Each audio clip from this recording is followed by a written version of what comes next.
Demi Yumna, bab 5 tidur sekamar. Tidur sekamar. Ada apa ini? Cahyo yang baru masuk ke dalam kamar cucunya kaget melihat sang istri memarahi menantu mereka. Kamu harus tahu jika selama ini dia menyiksa cucu kita. Yanti melihat suaminya.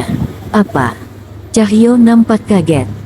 Naya juga kaget. Mertuanya itu sepertinya telah menyalahartikan arti dari belajar kemandirian menurutnya menjadi sebuah penyiksaan.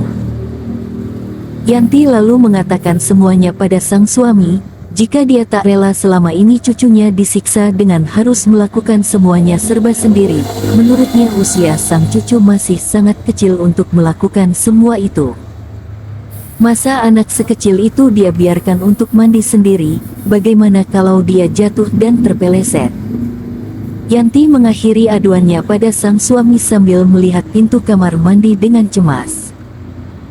Bukan hanya semua itu saja, saya juga sudah mengajarkannya untuk mencuci piringnya sendiri setelah dia makan juga membuang sampah, ucap Naya lagi. Yanti langsung membelalakkan matanya tak percaya. Men mencuci piring? Tanyanya syok. Naya langsung mengangguk. Ya Tuhan, aku tak percaya dia melakukan ini pada cucu kita, ucapnya sambil melihat sang suami. Cahyo yang terpancing akan semua aduan istrinya melirik Naya geram. Sepertinya kita harus memakluminya. Dia pasti tak sanggup untuk membayar seorang pembantu. Sekarang cukup pastikan jika mulai saat ini, cucu kita akan tumbuh dengan baik dan nyaman di sini. Tidak semuanya tentang uang tuan. Dengan uang Anda mungkin bisa membayar 1000 pembantu, tapi apakah Anda yakin dengan memanjakannya adalah bentuk kasih sayang yang sebenarnya? Naya melihat Cahyo. Cahyo dan Yanti tentu saja kaget, menantu baru mereka dengan berani menimpali perkataan mereka. Kevin yang sebenarnya sedari tadi ada di ambang pintu dan mengetahui apa yang tengah terjadi, langsung berjalan menghampiri Naya.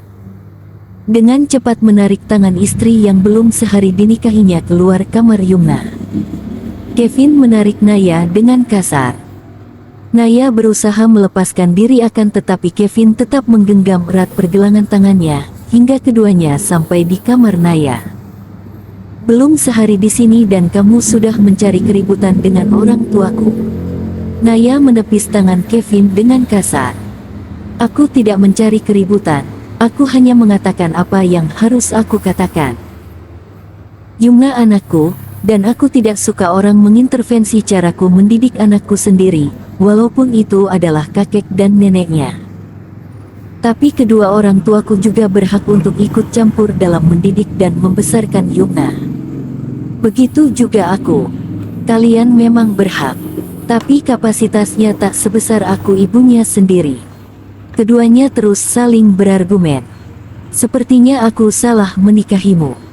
Seharusnya aku ambil paksa saja Yumna darimu.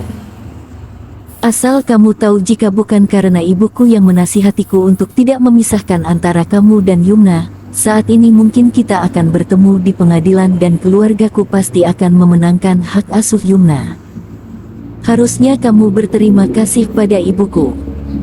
Aku tahu dengan uang kalian yang banyak, kalian akan dengan mudah melakukan apapun termasuk itu mengambil Yumna dariku. Naya tersenyum sinis. Aku tak akan berterima kasih pada ibumu. Tanpa aku, Yumna akan memasuki rumah ini dengan air mata. Tanpa aku, Yumna tak akan merasa bahagia walaupun seisi dunia kalian berikan kepadanya. Kevin melihat Naya geram. Kenapa kakakku bisa jatuh cinta pada wanita sepertimu? Naya hanya tersenyum tipis. Bunda. Keduanya dikagetkan oleh kedatangan Yumna yang sudah mandi. Kevin dan Naya langsung mengubah mimik wajah mereka, berusaha tersenyum pada Yumna yang menghampiri keduanya. Bunda, lihat baju aku bagus kan? Nenek membelikan aku banyak baju bagus. Iya sayang, bajunya bagus sekali. Apa kamu sudah berterima kasih sama nenek? Naya berjongkok melihat sang putri. Udah dong bunda. Anak pintar. Naya menciumi putrinya sambil melirik Kevin yang pergi meninggalkan kamar. Ibu benar-benar tidak suka pada wanita itu. Yanti melihat suaminya dan Kevin bergantian. Kevin dan sang ayah yang sedang duduk hanya terdiam. Jika Danendra masih hidup dan tahu jika ibu dari putrinya seperti itu, maka dia pasti akan merasa menyesal telah menikahinya. Wanita itu juga tidak memiliki attitude dan tata krama. Dia dengan berani menjawab semua perkataan ayahmu. Yanti melihat Kevin. Kemiskinan memang membuat rendahnya moral seseorang. Wanita itu contohnya, rela dinikahi diam-diam hanya karena tahu jika Danendra adalah seorang pengusaha yang kaya, dan pergi meninggalkan suaminya begitu saja tanpa alasan yang jelas dan hamil besar, ucap Cahyo geram.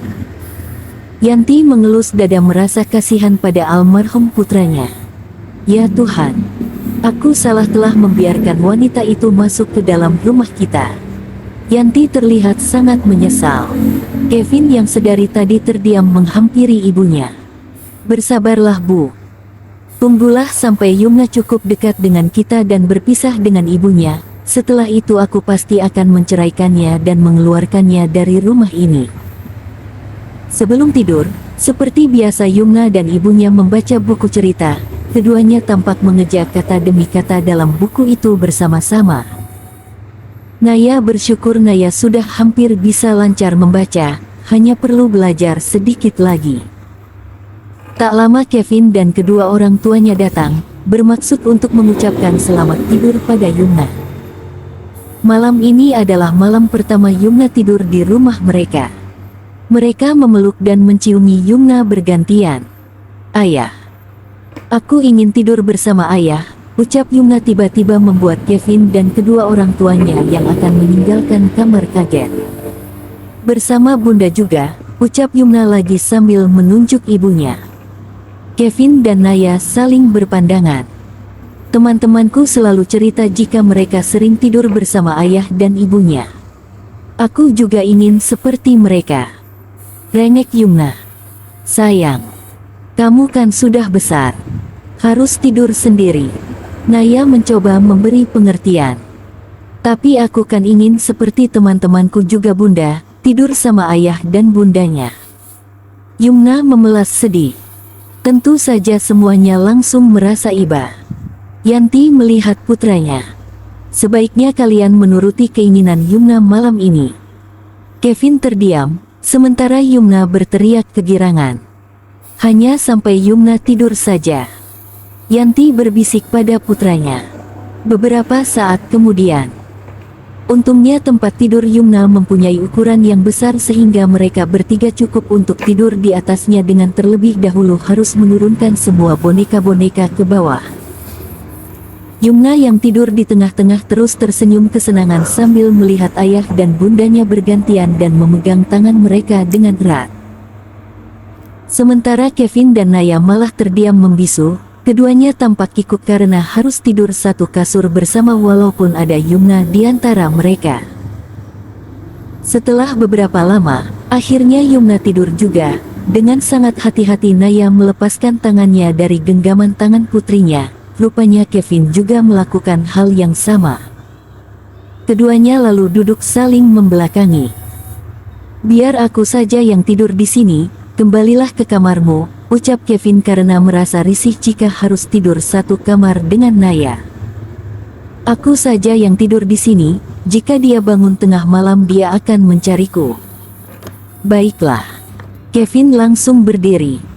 Tanpa melihat ke belakang dia langsung pergi meninggalkan kamar dengan cepat. Kevin terus berjalan cepat menuju kamarnya, menaiki tangga dengan tergesa-gesa, namun kemudian langkahnya terhenti melihat foto sang kakak yang dilewatinya. Di bawah lampu temaram, Kevin menatap foto kakaknya lekat.